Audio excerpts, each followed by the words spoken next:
Hello दोस्तों, pursuit विद्या में आपका स्वागत हो। आज का टॉपिक है हमारा एयर डिफेंस सिस्टम्स।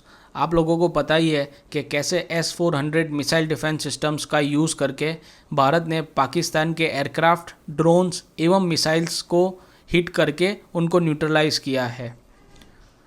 ये S-400 मिसाइल सिस्टम्स कैसे काम करती हैं ये आज हम समझेंगे। आगे जाने से पहले हम समझते हैं कि S-400 मिसाइल सिस्टम्स क्या हैं। Imagine a shield, invisible yet powerful, guarding our skies. This is the S-400.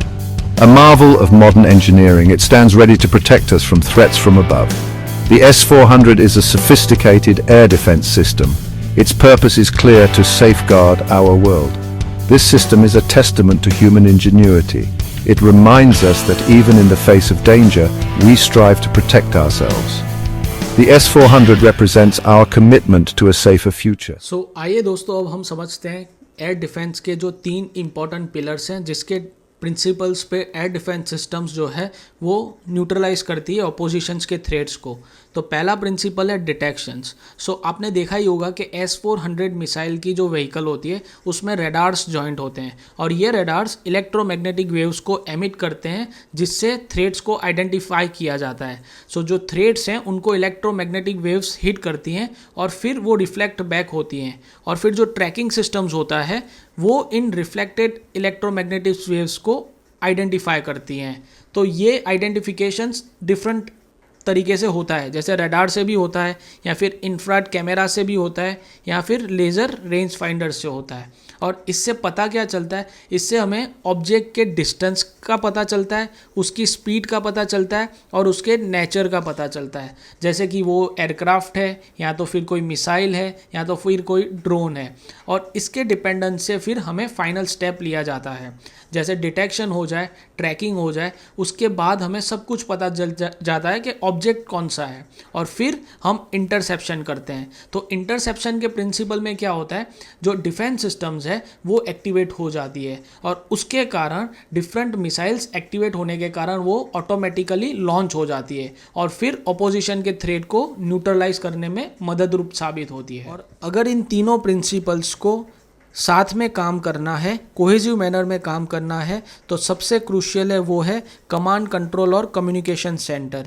ये सेंटर्स है जो इंश्योर करता है कि आपके तीनों प्रिंसिपल्स एक साथ काम करें इन एन इंटीग्रेटेड मैनर और इसकी डिसीजन मेकिंग सुपीरियर होनी चाहिए, तो ही आप सामने वाले टारगेट्स को न्यूट्रलाइज कर सकोगे, राइट। और ये command control and communication centre जो है ये डिफेंसिव इंफ्रास्ट्रक्चर का पार्ट है जो नेशनल सिक्योरिटी के प्रिंसिपल को पैरामाउंट करता है, right. Beyond the technical capabilities ये सेंटर का कम्युनिकेशन सुपीरियर होना चाहिए, जो बहुत क्रूशियल है नेशनल सिक्योरिटी के पर्सपेक्टिव से।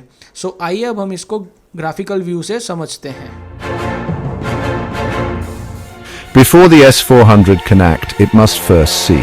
This is where its advanced radar technology comes into play. The system uses a network of powerful radars. These radars scan the skies for potential threats.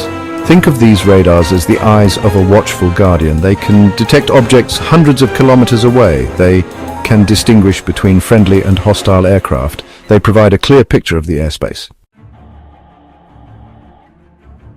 At the core of the S-400 is its command center. This is where information from the radars is processed and analyzed. Skilled operators monitor the data streams. They assess potential threats and make critical decisions. The command center is the brain of the S-400. It coordinates the entire system's response. It ensures that the right missiles are deployed at the right time. This sophisticated system is a testament to the power of human intellect. हमने देखा surface to air missiles, तो इसके भी बहुत सारे classes होते हैं। इसके सब पार्ट्स हैं, उसमें से एक है हैवी लॉन्ग रेंज सिस्टम्स।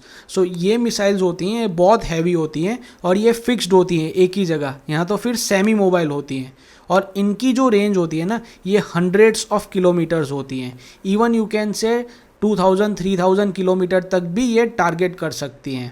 दूसरी जो क्लास है वो है मीडियम रेंज व्हीकल माउंटेड और ये सिस्टम्स जो होती हैं ये मोबाइल होती हैं और इनकी रेंज होती है 50-100 किलोमीटर तक। और थर्ड जो सब पार्ट है ये है मैनपेट्स। मैनपेट्स क्या होता है, मैन पोर्टेबल सिस्टम्स होता है और ये यूजुअली लो फ्लाइंग टारगेट्स के लिए यूज़ किया जाता है, जैसे ड्रोन्स हो गए या फिर हेलीकॉप्टर्स हो गए।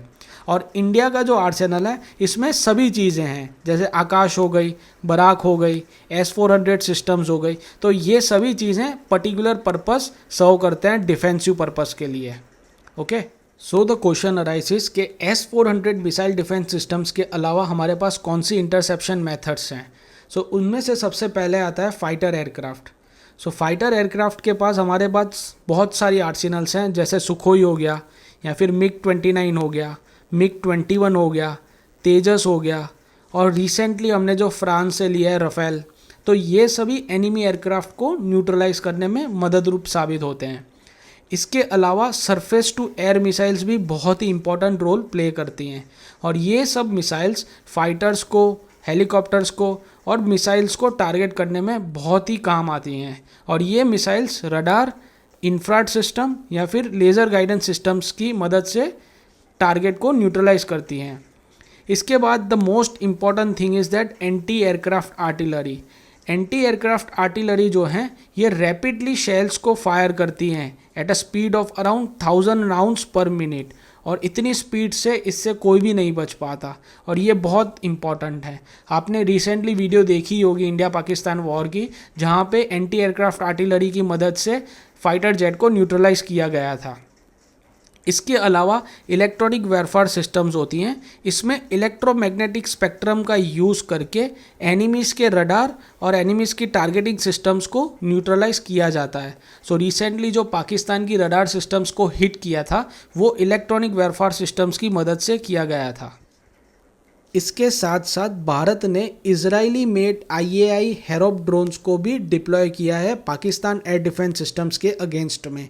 ये ड्रोन्स बहुत ही यूज़फुल हैं, क्योंकि ये ड्रोन्स अनआर्म्ड एरियल व्हीकल की कैपेबिलिटीज़ के साथ साथ मिसाइल कैपेबिलिटीज़ को भी कंबाइन करते हैं, और इनकी जो लॉइटरिंग कैपेबिलिटी है वो 9 आवर्स तक है, ताकि वो टारगेट को अच्छी तरह से फाइंड कर सके।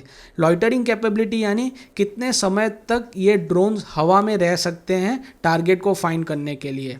इसके साथ साथ इलेक्ट्रो ऑप्टिकल सेंसर्स भी इसमें लगाए जाते हैं, जिसके कारण वो टारगेट को हाईली प्रिसाइसली फाइंड कर सकें, और वंस टारगेट को वो फाइंड कर देंगे, इसके बाद ये ड्रोन्स खुद की वेपन सिस्टम्स को एक्टिवेट करके प्रिसाइसली उसको स्ट्राइक करेंगे, राइट। और ये ड्रोन्स का बहुत इंपॉर्टेंट फीचर ये है कि ये ड्रोन्स इलेक्ट्रोमैग्नेटिक स्पेक्ट्रम से रेजिलिएंट हैं, तो इसका मतलब कि ये जैमिंग मेजर्स से बच सकते हैं।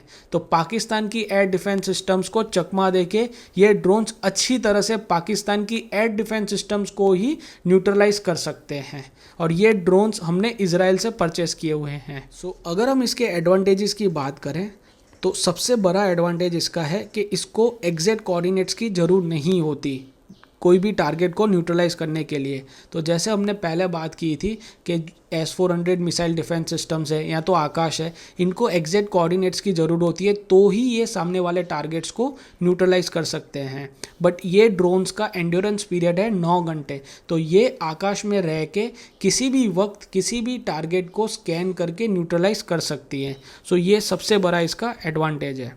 इसके अलावा इसके जो अटैक एंगल्स हैं ये बहुत वर्सेटाइल हैं। इसका मतलब कि ये 360 डिग्री कोई भी टारगेट हो वहाँ पे लॉन्च होके और उसको टारगेट कर सकती है, तो इसके कारण ये बहुत ही हाईली इफ़ेक्टिव है, राइट। और फिर third is multiple launch platforms. So इसके लॉन्च प्लेटफॉर्म्स भी मल्टीपल हैं, जैसे कि ये नेवल वेसल से भी लॉन्च हो सकती है या तो फिर किसी ट्रक से भी लॉन्च हो सकती है।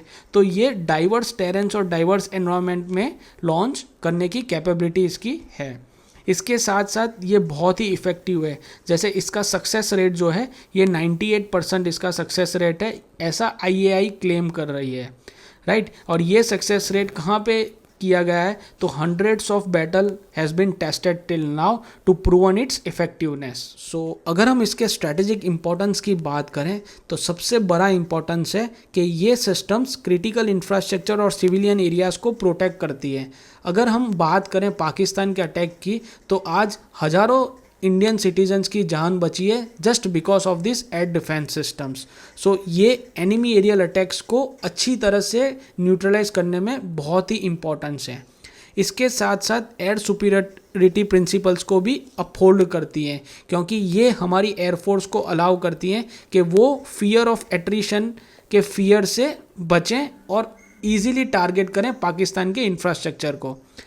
इसके साथ साथ ये सीड ऑपरेशंस में भी काम आती हैं।